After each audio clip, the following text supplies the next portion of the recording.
ရွာတရွာမှာအမျိုးသမီးတစ်ယောက်ဟာသူ့ရဲ့မြေးလေးနဲ့အတူနေထိုင်ပါတယ်ရှင်။အဲ့ဒီအမျိုးသမီးကကျိန်စာတက်နေပြီးညတိုင်းမှာတရေမတစ်ကောင်ဖြစ်ပြောင်းလဲသွားက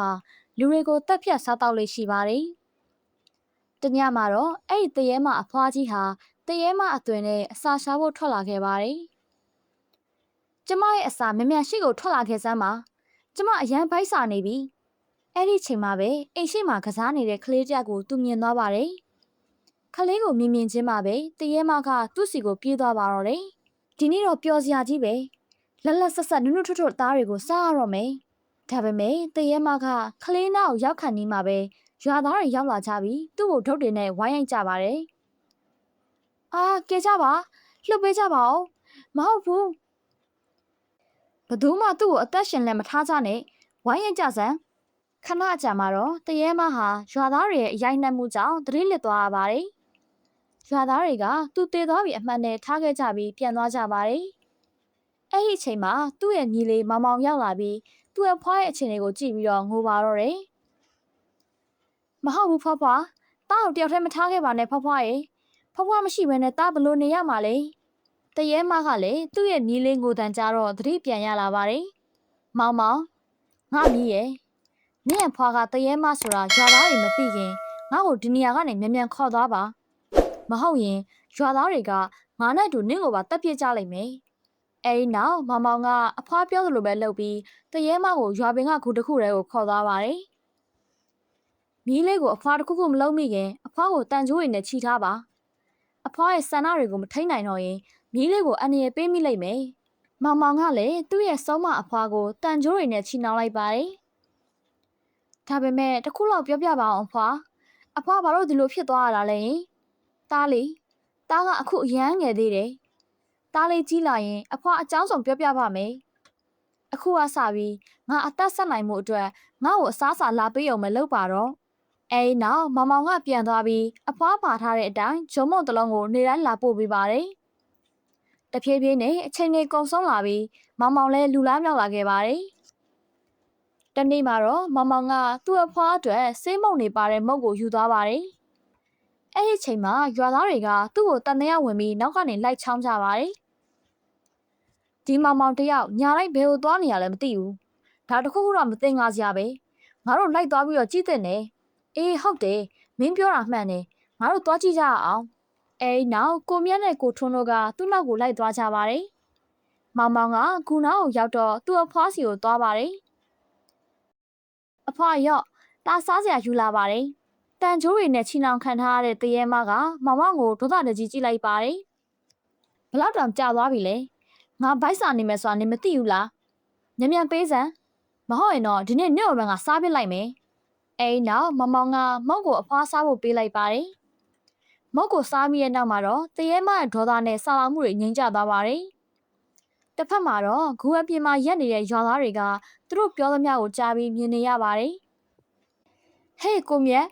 ဒါငါတို့တွေအားလုံးဝိုင်းတက်လိုက်တဲ့တရေမှာပဲ။ तू ကမသိသေးဘူးထင်တယ်ဗျ။ဟုတ်တယ်ကိုထွန်း။တိတ်နေမဟုတ်ရင်ဒီတရေမှာကငါတို့နှစ်ယောက်စလုံးကိုဒုက္ခပေးလိုက်မယ်။အဖွာအခုဆိုရင်အချိန်တွေလည်းအများကြီးကုန်သွားပြီ။ကျွန်တော်လည်းကြီးလာပြီပဲ။အဖွာကိုဘသူကဒီလိုလုပ်လိုက်တာလဲ။အဖွာဘလို့ကြောင့်ဒီလိုဖြစ်သွားတာလဲဆိုတာပြောပြပါတော့။မောင်မောင်မင်းပြောတာမှန်ပါတယ်။အခုငါသားကိုအကြောင်းစုံပြောပြပါမယ်။ပြီးတော့ဒီနေ့ကငါ့ရဲ့နောက်ဆုံးနေလည်းဖြစ်မှာပါ။ဘာလို့လဲဆိုတော့ငါကတားကြီးလာမဲ့အချိန်ကိုပဲစောင့်နေကြတာမို့လို့ပါအဲဒီနောက်အဖွားကသူ့ဘလို့ကြောင့်တရေမဖြစ်သွားရတယ်ဆိုတဲ့အကြောင်းရင်းကိုမမကိုပြောပြပါတော့တယ်တားလေငါရဲ့ဒီအခြေအနေကငါရဲ့လောဘကြောင့်ဖြစ်ရတာပါတခါကတောရဲကအပြန်ရေတွင်းနားမှာ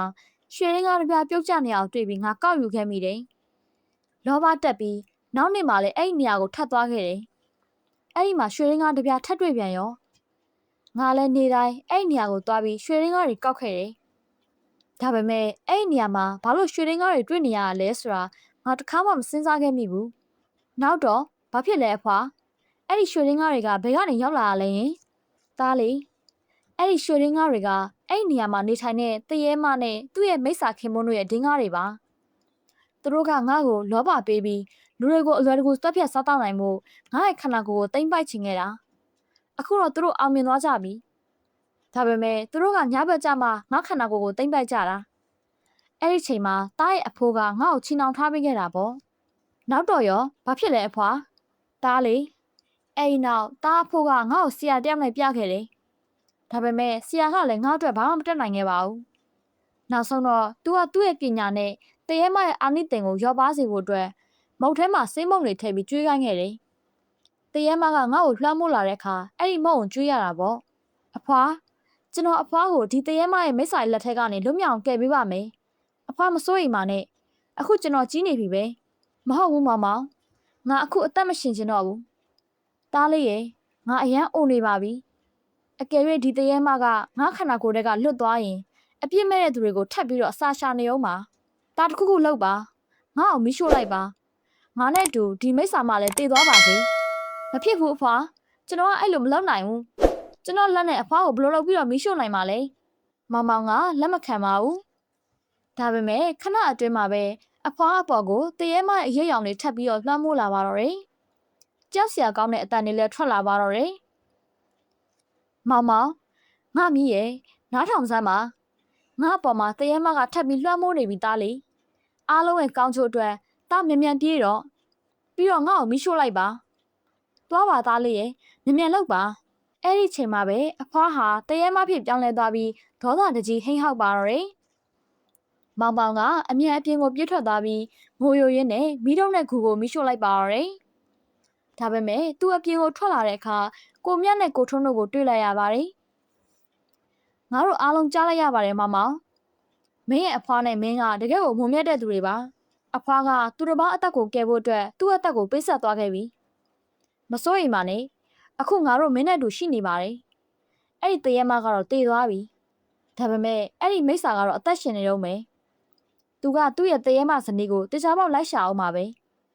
ငါတို့လည်းအဖွားအတွက်အဲ့ဒီမိစ္ဆာကိုဂလစားပြန်ချေရမယ်အဲ့ဒီနောက်သူတို့၃ယောက်ဟာရွာကိုပြန်သွားပြီးအစီအစဉ်တစ်ခုဆွဲကြပါတယ်အစီအစဉ်အရသူတို့ကကိုထွန်းကိုစာရီဝတ်ပေးပြီးအမျိုးသမီးအသွင်ဖန်တီးကတောထဲကိုရှေ့ကနေအရင်လှုပ်လိုက်ပါတယ်သူတို့ကတော့နောက်ကနေမီးတုပ်တွေကိုကာမီလိုက်လာကြပါတယ်ဟာဒုက္ခပါပဲဒီလူတွေကငါ့ကိုအမျိုးသမီးဖြစ်အောင်လုပ်လိုက်ကြပြီဖះသခင်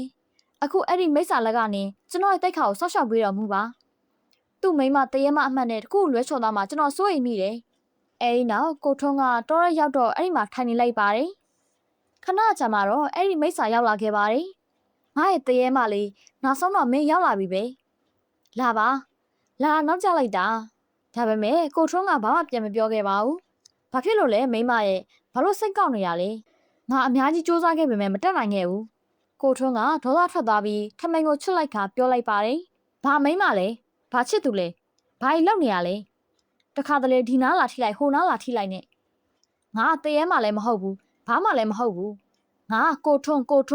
ယောက်ျားစစ်စစ်ကွာဟာမင်းကဘာလုပ်လဲငါရဲ့မိမကရောဘယ်ရောက်သွားရလဲအဲ့လိုပြောလိုက်တော့မိစ္ဆာကကိုထွန်းကိုဖမ်းလိုက်ပါတယ်ကိုထွန်းကအော်ပါတော့တယ်ဟဲလူရောက်မာတွေဘယ်မှာကြံခဲ့ကြရလဲမြန်လာကြပါဦးမဟုတ်ရင်ဒီနေ့မင်းတို့တငယ်ချင်းကိုဒီမိစ္ဆာကတတ်စားတော့မယ်မင်းတို့ကလိတ်တွေလားအများနဲ့နောက်ဆုံးမှရောက်လာရအောင်ဒီအချိန်မှာပဲမောင်မောင်နဲ့ကိုမြတ်တို့ရောက်လာကြပြီးဒုတ်တွေနဲ့မိစ္ဆာကိုဝိုင်းရိုက်ကြပါတယ်ဒါပေမဲ့မိစ္ဆာအပေါ်မှာဘာမှတက်ရောက်မှုမရှိပါဘူးဟေးမောင်မောင်အခုငါတို့ဘာလုပ်ကြမလဲဒီမိစ္ဆာကငါတို့သုံးအောင်စလုံးကိုတတ်ပြစ်တော့မယ်ဒုတ်တွေနဲ့မိစ္ဆာကိုတတ်ဖို့လာကြတာပေါ့လေတော်တော်အုံနောက်ကောင်းတဲ့ကောင်းနေပဲအခုမင်းတို့သုံးအောင်စလုံးဒီမှာပဲတေလိုက်ကြတော့ဒါပေမဲ့အဲ့ဒီအချိန်မှာပဲရွာသားတွေရောက်လာပါတယ်သူတို့နဲ့အတူရွာဦးကျောင်းကဖုန်ကြီးလဲပါလာပါတယ်အဲ့နောက်တကြီးကပြောပါတယ်ငါတို့ရှိနေသေး၍မင်းငါတို့ကလေးတွေကိုမတတ်နိုင်စေရဘူးမင်းရဲ့ခေါင်းကိုငါတို့ရိုက်ခွဲပြစ်မယ်မိစ္ဆာကြီးဟာတကြီးရဲ့ခမရတို့ရောက်လာပြီးကျွန်တော်တို့၃ယောက်ရဲ့အသက်ကိုကယ်လိုက်တာပဲဒါပေမဲ့ကျွန်တော်တို့ဒီမှာရှိနေတာကိုခမရတို့ကဘယ်လိုသိရလဲငါကမင်းတို့ကိုလိုက်ရှာနေတာမဟုတ်ပါဘူးငါကရွာကနေဒီဘက်ကိုထွက်လာတဲ့လှပတဲ့အမျိုးသမီးတယောက်ကိုလိုက်ရှာနေတာသူ့ကိုတော့မတွေ့တော့ဘူးမင်းတို့လူနောင်၃ယောက်ကိုပဲလာတွေ့တာအဲ့ဒီအချိန်မှာမိစ္ဆာကကိုထွန်းရဲ့လေပင်ကိုညှစ်လိုက်ပါတယ်တော်စံဟာတာလုံးနေနဲ့ဒီနေ့မင်းတို့ရွာသားတွေအားလုံးတေကိုတေရမယ်အရင်ဆုံးဒီကိုထွန်းကိုတတ်ပြစ်မယ်ဒါပေမဲ့အဲ့ဒီအချိန်မှာပဲဖုန်ကြီးကသူ့အပေါ်ကိုဖျားစင်ကအမွှေးနန္တာရည်နဲ့ပတ်ဖြန်းလိုက်တော့မိစ္ဆာဟာမီးလောင်ကျွမ်းသွားပါတော့တယ်ခ ခဏကြာမှတော့မိစ္ဆာဟာပြဖြစ်သွားပြီးအဲဒီနောက်မောင်မောင်ကသူ့ရဲ့ရွှေလင်းကားတွေအားလုံးကိုရွာသားတွေကိုဝေပေးလိုက်ပါတော့တယ်ရှင်